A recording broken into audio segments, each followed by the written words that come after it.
Om Sai Ram. This is Sai Satcharitra chapter 48. This chapter covers the stories of Mr. Shivade and the Sapatnekars. At the beginning of this chapter, someone asked Hemadpant whether Sai Baba was a guru or a Sadguru. In order to answer the question, Hemadpant describes the signs or marks of a Sadguru. The signs of a Sadguru. A person who teaches us the Veda and Vedanta, or the 6 Shastras or systems, controls his breath or brands his body with mudras, that is, metallic marks of Vishnu's weapons, gives pleasing discourses regarding Brahma, gives mantras or sacred syllables to his disciples, and orders them to chant the same a certain number of times, and explains beautifully the ultimate principle, but has himself got no experience or self-realization, is not a Sadguru. But he who through his discourse creates in us distaste for the enjoyments of this world and the next, gives us a taste of self-realization, and is well versed in both theoretical and practical knowledge of self-realization, deserves to be called a Sadguru. How can he, who is himself devoid of self-realization, help his devotees attain it? A Sadguru does not, even in his dreams, expect any service or profit from his disciples. On the contrary, he wishes to serve them. He does not think that he is great and the disciple small. Not only does he love them as his children, but regards them as equal to himself or Brahma. The main characteristic of a Sadguru is that he is the abode of peace. He is never restless or ruffled, and has no pride of his learning. The poor and the rich, the small and the great, are all the same to him. Hemadpant thinks that on account of the accumulation of merits in his past births, he had the good fortune of meeting and being blessed by such a Sadguru, Sai Baba. Even in his youth, Baba hoarded nothing, except perhaps chilim. He had no family, friends, home, or any support. Since he was 18, his control over his mind was perfect and extraordinary. Earlier in his life, he lived fearlessly in a secluded place and always abided in his self. Seeing the pure attachment of his devotees, he always acted in their interests, and hence he was in a way dependent on them. Experiences similar to the ones he gave his devotees while he was alive are even today, after his Mahasamadhi, experienced by those who attach themselves to him. What the devotees have to do is trim their heart's lamp of faith and burn it in wicks of love, and when this is done, the flame of knowledge or self-realization will be lit and will shine brighter. Mere knowledge without love is dry. Nobody wants such knowledge. Without love, there is no contentment, and thus we should have unbroken and unbounded love. How can we praise love? Everything is insignificant before it. Without love, our reading, hearing, and study are of no avail. In the wake of love follow devotion, dispassion, peace, and liberation with all their treasures. We do not love anything unless we feel earnestly about it. So where there is real yearning and feeling, God manifests himself. Now let us revert to the main story of this chapter. If a man goes to a true saint with a pure mind, or even fraudulently, and holds his feet, ultimately he is sure to be saved. This is illustrated by the following stories. Mr. Shivade. Mr. Sapatnekar from Akalkot was studying law. Mr. Shivade and a few other classmates met him, and they all compared notes of their study. It was found, through discussion about the subjects in the exam, that Mr. Shivade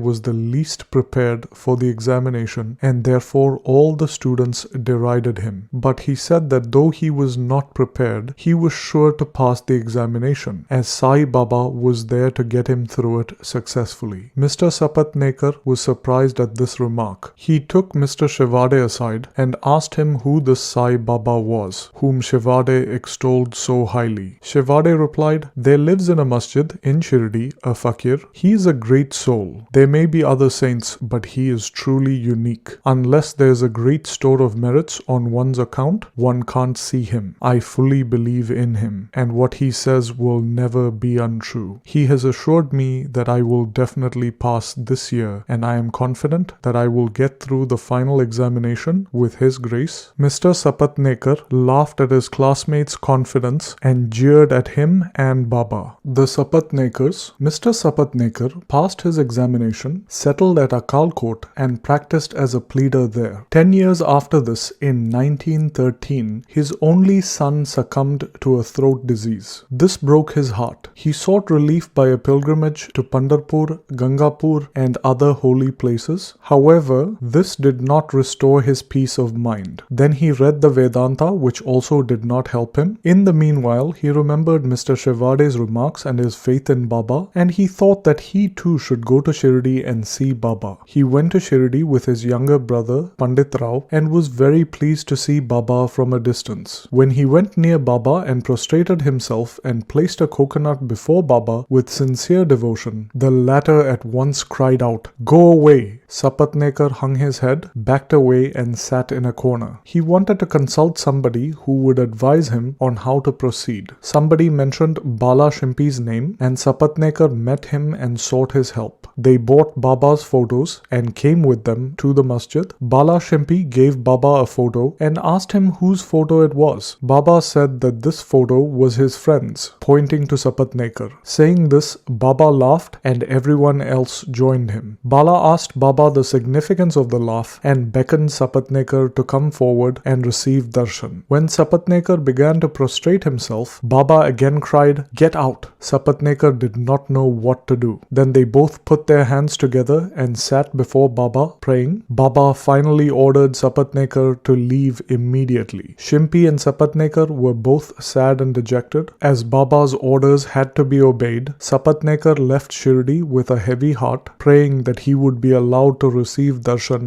next time. A year passed and Sapatnekar's mind was not at peace. He went to Gangapur, where he felt even more restless. Then he went to Madegaon to rest and finally decided to go to Kashi. 2 days before he was to leave for Kashi, his wife had a vision. In her dreams, she was walking with a pitcher to a well. There, a fakir with a piece of cloth around his head, who was sitting at the foot of the neem tree, came close to her and said, "My dear, why get exhausted for nothing? I shall get your pitcher filled with pure water." She was afraid of the fakir and ran back with the empty pitcher. The fakir followed her. At this point, she was awakened. She described her vision to her husband. They thought that this was an auspicious sign and they both left for Shirdi. When they reached the masjid, Baba wasn't there as he had gone to the Lendi. When he returned, she was very surprised to see that the fakir she saw in her vision looked exactly like Baba. She reverently prostrated herself before Baba and sat looking at him. Seeing her humility, Baba was very pleased and began to tell a story in his peculiar fashion to a third party. "My arms, abdomen and waist have been paining for such a long time. I took many medicines and yet the pain did not abate. I got sick of the medicines as they gave me no relief. But I am surprised to see that all the pains have now disappeared at once." Though no name was mentioned, it was the story of Mrs. Sapatnekar herself. Her pains, as described by Baba, left her soon and she was happy. Then Mr. Sapatnekar went ahead to receive darshan. He was again welcomed with the former "Get out." This time though, he was more penitent and persevering. He realized that Baba's displeasure was due to his past deeds and resolved to make amends for the same. He was determined to see Baba alone and asked to be forgiven for his past actions. He placed his head on Baba's feet and Baba placed his hand on it, and Sapatnekar sat stroking Baba's leg. Then a shepherdess came and sat massaging Baba's waist. Baba, in his characteristic way, began to tell the story of a baniya or businessman. He related the various vicissitudes of his life, including the death of his only son. Sapatnekar was very surprised to see that the story which Baba related was his own, and he wondered how Baba knew every detail of it. He realized that Baba was truly omniscient and knew everything about everyone's lives. When this thought crossed his mind, Baba, still addressing the shepherdess and pointing to Sapatnekar, said, "This fellow blames me and charges me with killing his son, "Do I kill people's children? Why does this fellow come to the masjid and cry? Now I will bring that very child back into his wife's womb again." With these words, he placed his blessing hand on Sapatnekar's head and comforted him, saying, "These feet are old and holy. You are carefree now. Place your entire faith in me and you will soon reach your objective." Sapatnekar was greatly moved and he bathed Baba's feet with his tears and then returned to his residence. Then he made preparations for worship and Naivedya and came with his wife to the masjid. He offered this to Baba and accepted prasad from him. There was a crowd in the masjid and Sapatnekar went there and bowed before Baba repeatedly. Seeing heads clashing, Baba said to Sapatnekar, "Why do you prostrate yourself repeatedly? One namaskar offered with love and humility is enough." Then Sapatnekar witnessed the Chavadi procession described before. In that procession, Baba looked like a veritable Pandurang or Vithal. When leaving the next day, Sapatnekar thought that he would first pay 1 rupee as dakshina, and if Baba asked again, he would again pay 1 more, reserving with him a sufficient amount as expenses for the journey back. When he went to the masjid and offered 1 rupee, Baba asked for another as per Sapatnekar's intentions, and when it was paid,